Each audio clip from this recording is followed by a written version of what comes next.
Ang petitioner employer ay isang domestic corporation na nasa negosyo ng konstruksyon. Kinuha nito ang mga employee upang magtrabaho sa Manila Bay Project Mall. Project Mall, gaya ng sumusunod: pangalan, posisyon, petsa ng pagsisimula ng trabaho, petsa ng pagkaka-empleyo. Employee 1, Safety Crew, 21 Marso 2017, 16 Marso 2016. Employee 2, Carpenter, 23 Enero 2017, 19 Enero 2017. Employee 3, Safety Crew, 29 Setembro 2017, 28 Setembro 2017. Employee 4, Helper, 15 Agosto 2017, 12 Agosto 2017. Employee 5, Helper, 24 Junio 2018, 22 Junio 2017. Employee 6, Helper, 28 Julio 2017, 26 Julio 2017. Ang kanilang mga project employment contracts, PECs, ay nagsasaad na ang tagal ng kanilang employment ay hanggang sa matapos ang structural works. Noong Pebrero 13, 2019, nakatanggap ang bawat employee ng Notice of Project Completion na nagsasabing matatapos ang kanilang serbisyo sa employer epektibo. Pebrero 20, 2019. Noong Marso 1, 2019, nagsampa sila ng reklamo para sa illegal dismissal, hindi pagbabayad ng sahod, hindi pagbabayad ng holiday, premium service incentive, leave pay, SILP, separation pay, emergency cost of living allowance, ECOLA, moral at exemplary damages at attorney's fees laban sa employer at sa presidente nito. Iginiit ng mga employee na sila ay regular employees ng employer dahil mahigit 1 taon na silang nagtatrabaho rito. Sinabi nilang sila ay tinanggal ng walang just cause at walang due process.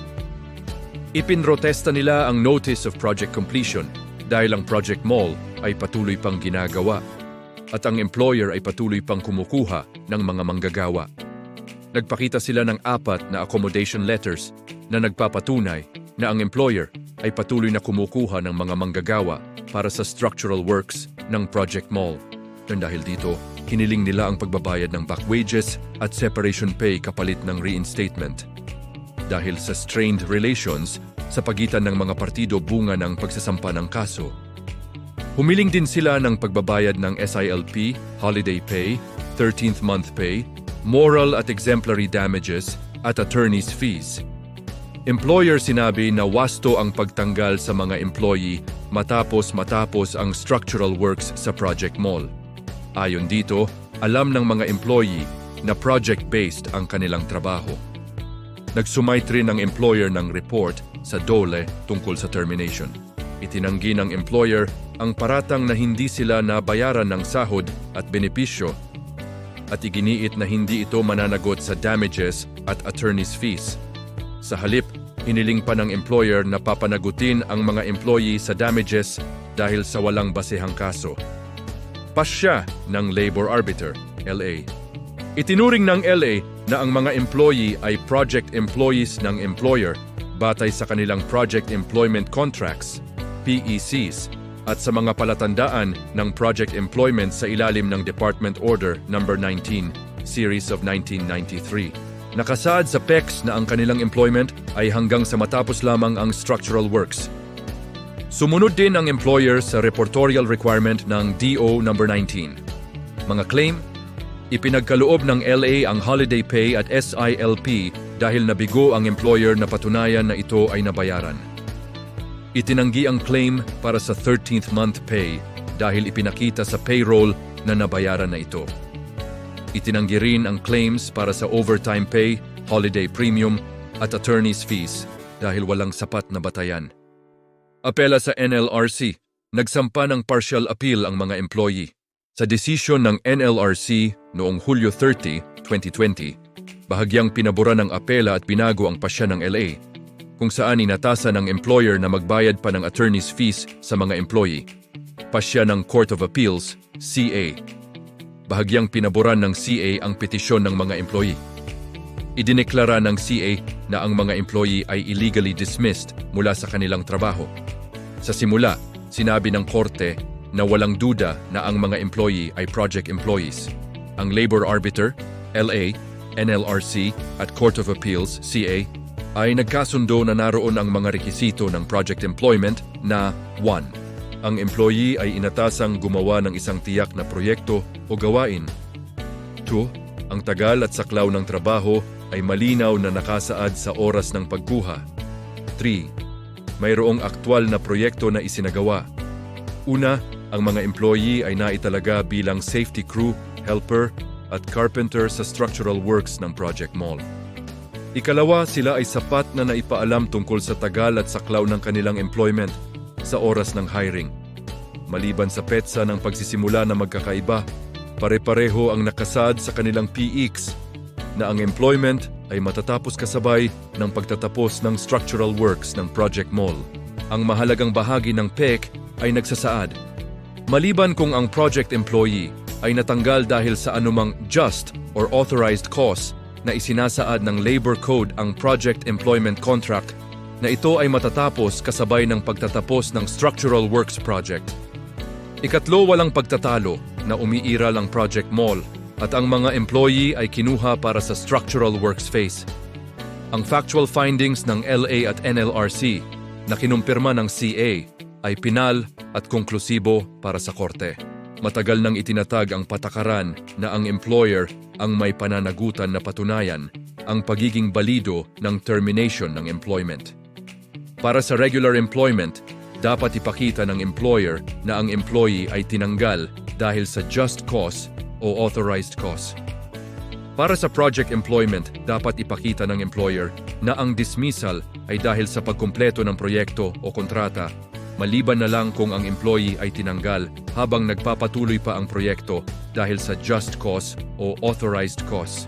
Upang suportahan ang kanilang pahayag na natapos na ang structural works ng Project Mall sa oras ng dismissal ng mga employee, nagsumite ang employer ng 1. Notices of project completion na nagsasabing matatapos ang kanilang serbisyo ng mga employee epektibo Pebrero 20, 2019. 2.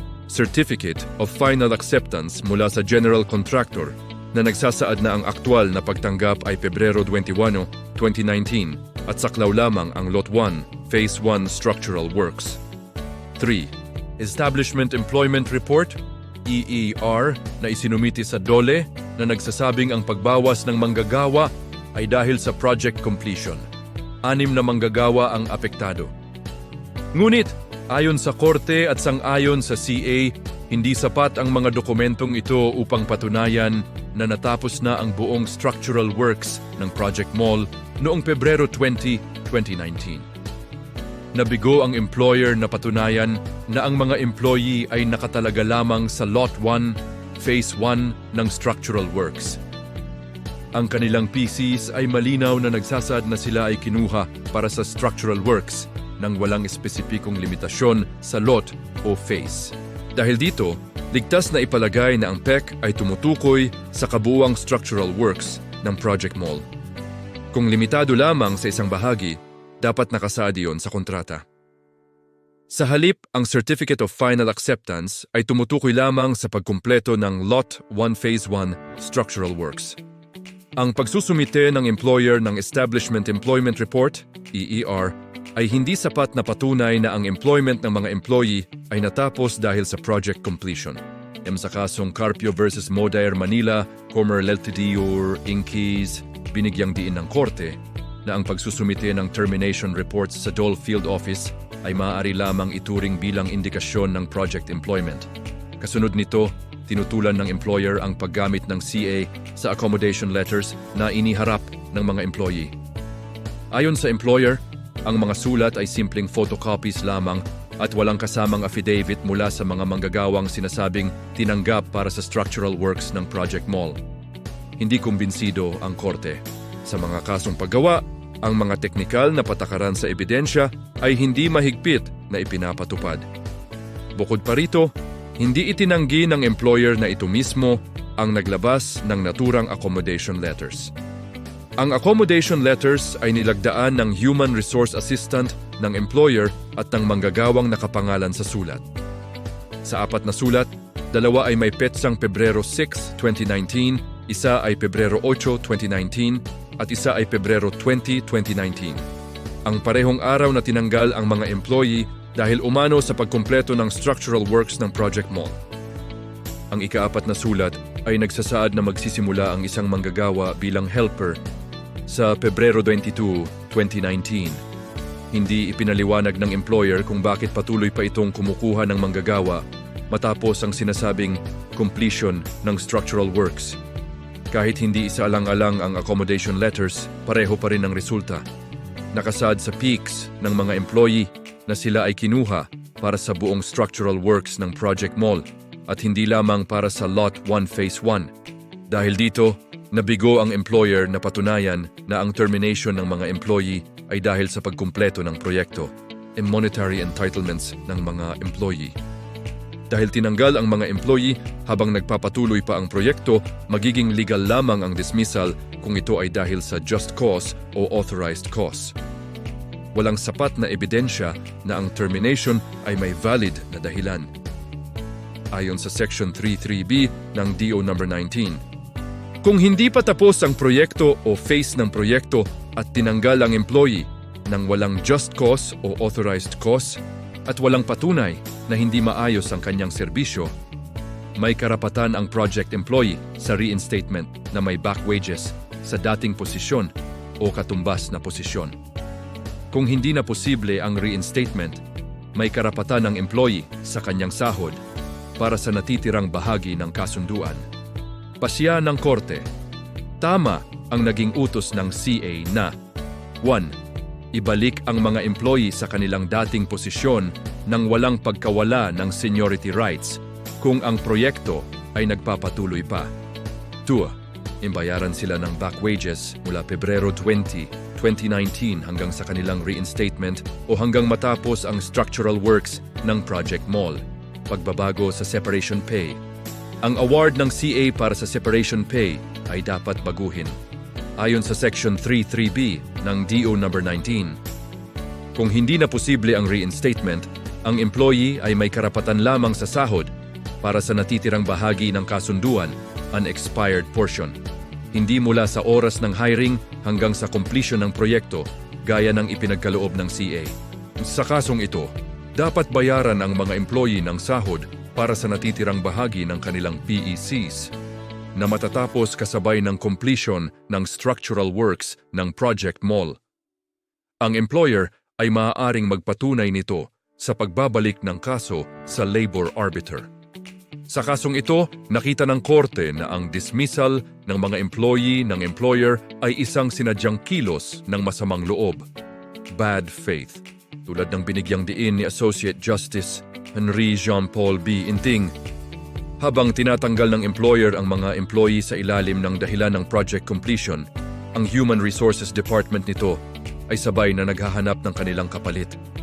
Hindi rin ipinaliwanag ng employer kung bakit patuloy pa itong kumukuha ng manggagawa matapos ang sinasabing completion ng structural works ng Project Mall. Dahil dito, itinuring ng korte na nararapat bigyan ng mga employee ng moral damages at exemplary damages na tig P25,000 yuan bawat isa.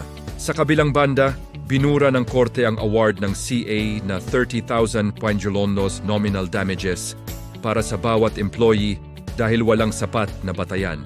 Sa mga kasong paggawa, ang nominal damages ay ibinibigay lamang kung ang dismissal ay may just authorized cause, ngunit isinagawa ng walang statutory due process. Layunin nito na pigilan ang mga employer sa paglabag sa due process rights ng mga employee. Dito, ang mga employee ay tinanggal ng walang valid cause. Bukod pa rito, malinaw na ang nominal damages ay hindi maaaring magsabay sa actual o compensatory damages. And dahil sa illegal na termination, nabigyan na ang mga employee ng back wages at separation pay na itinuturing na actual damages. Tungkol sa award ng NLRC at CA para sa holiday pay, SILP at attorney's fees sa mga employee, nakita ng korte na walang dahilan upang baguhin ito. Hindi tinutulan ng employer ang pagbibigay ng mga award na ito sa kanilang petisyon sa korte. Dagdag pa, sa mga claim para sa pagbabayad ng SILP at holiday pay, ang employer ang may pananagutan na patunayan na ito ay nabayaran. GR number 264881, July 16, 2025.